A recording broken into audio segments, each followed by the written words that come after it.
Welcome to Mr. Hutchings History, where the past comes alive. Let's dive into today's story. Hey everyone, and welcome to a deep dive that I think you'll find quite interesting. We're going to be looking at Canada's role during the Vietnam War.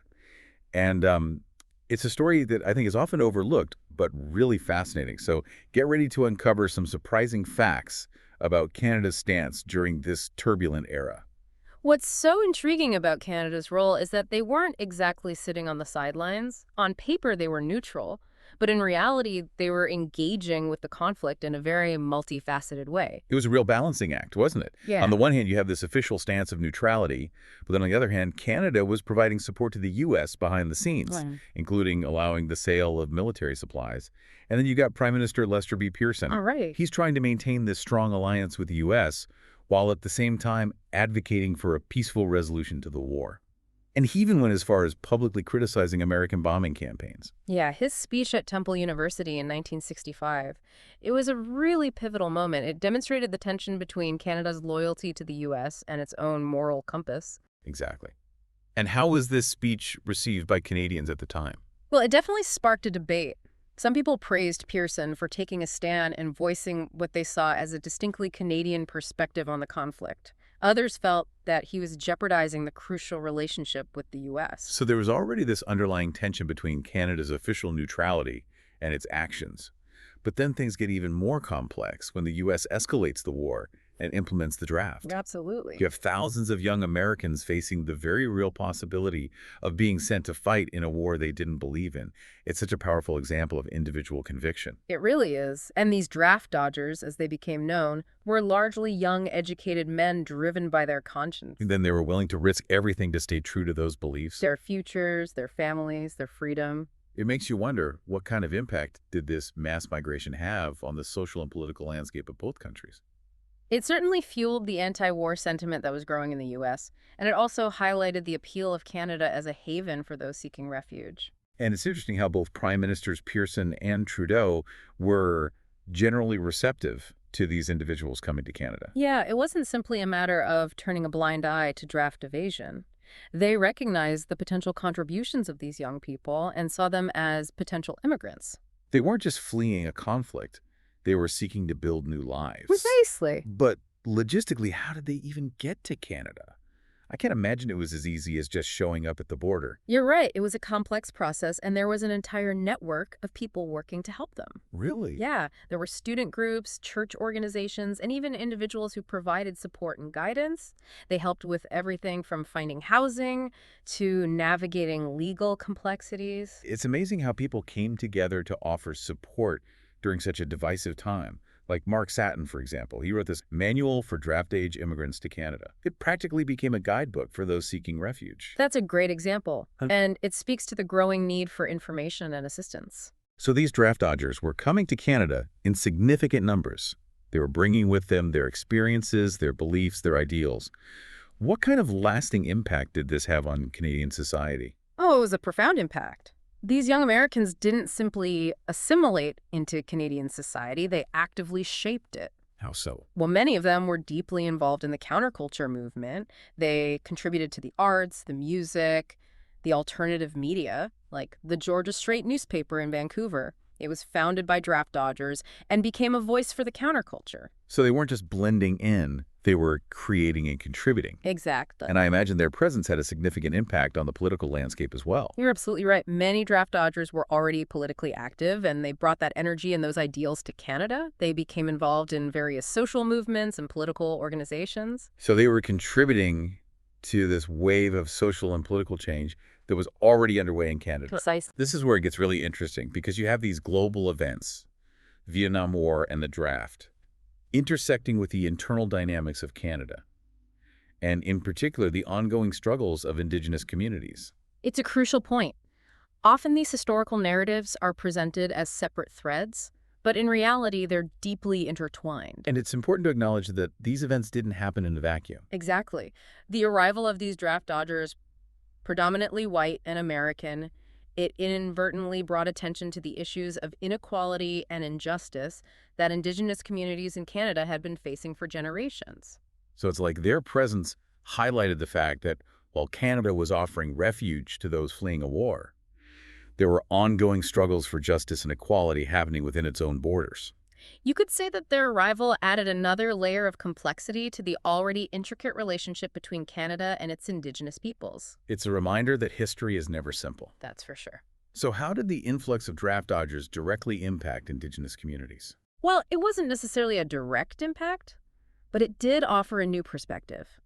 Many of these draft dodgers were coming from privileged backgrounds, and when they arrived in Canada, they were confronted with the realities of Indigenous life. The systemic discrimination, Yeah.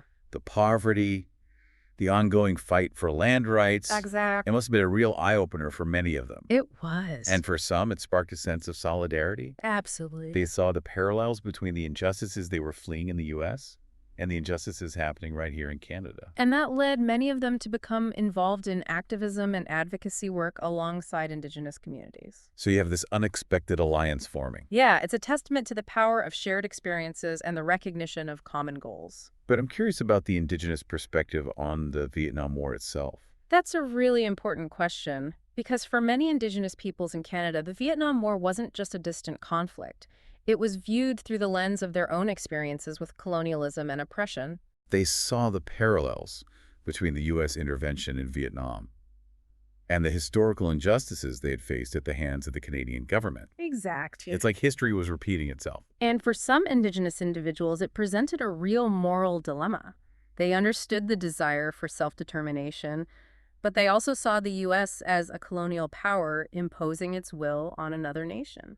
So it was a complex issue with no easy answers. Absolutely. And I imagine those complexities were compounded for the Indigenous individuals who actually served in the Vietnam War. You're right. Even though Canada was officially neutral, there were Indigenous people who chose to enlist in the U.S. military. For a variety of reasons, I'm sure. Some were drawn to the idea of serving their country. Others may have seen it as an opportunity for adventure or a way to escape their current circumstances. And their experiences in the war were undoubtedly shaped by their Indigenous identity. They faced racism and discrimination within the U.S. military, and they carried the weight of their own history of colonization and oppression. It's a stark reminder of the enduring impact of colonialism. It is. And it underscores the importance of understanding these diverse perspectives within the broader narrative of the Vietnam War. Absolutely. Before we move on, I want to circle back to something we touched on earlier. Canada's role in the International Control Commission. Ah, yes, the ICC. It seems like a crucial part of understanding Canada's commitment to peace during this time. It was a significant undertaking. The ICC was tasked with overseeing the peace agreements in Vietnam, Laos, and Cambodia. And Canada played a key role. They did. It was a demonstration of their dedication to diplomacy and peacekeeping, even as the conflict raged on. But I imagine it was a challenging role. Oh, it was incredibly difficult. The ICC faced constant obstacles in enforcing the peace accords, and Canada often found itself caught between the warring factions and the superpowers backing them. It must have been a delicate balancing act. Trying to uphold the peace agreements while navigating the political realities of the war. It really highlights the complexities of peacekeeping efforts in such a deeply divided and ideologically driven conflict. So we've covered a lot of ground here. We've talked about Canada's official neutrality, the wave of American draft dodgers, their impact on Canadian society and culture, and the unique perspective of Indigenous peoples during this time. It's been a fascinating exploration so far. And I think it's important to emphasize that while these global events were unfolding, Indigenous communities in Canada were continuing their own fight for recognition, rights, and justice.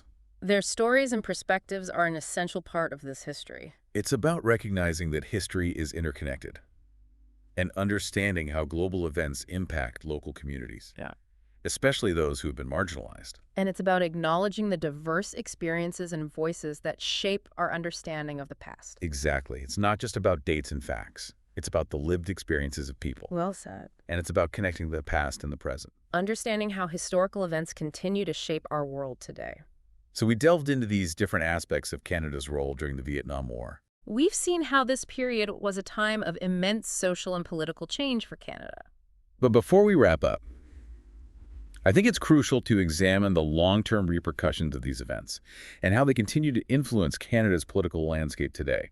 You're talking about the rise of the New Democratic Party. Exactly. The NDP's growth during this period was significant, And it's hard to ignore the role that the influx of American draft dodgers and the broader social movements of the time played in that trajectory. It's an important connection. So let's shift our focus now to the NDP's rise to prominence and how it's connected to the events we've been discussing. Let's dive in. Well, the NDP were already gaining support before the Vietnam War. But this whole situation with the draft dodgers and the anti-war movement, it kind of pushed them further into the spotlight. They were kind of in the right place at the right time. Yeah, you could say that. Their core values align perfectly with the sentiment of a lot of Canadians at the time: social justice, economic equality. And they were really vocal about their opposition to the war. So it wasn't just about adding numbers to their voter base? No, it went beyond that.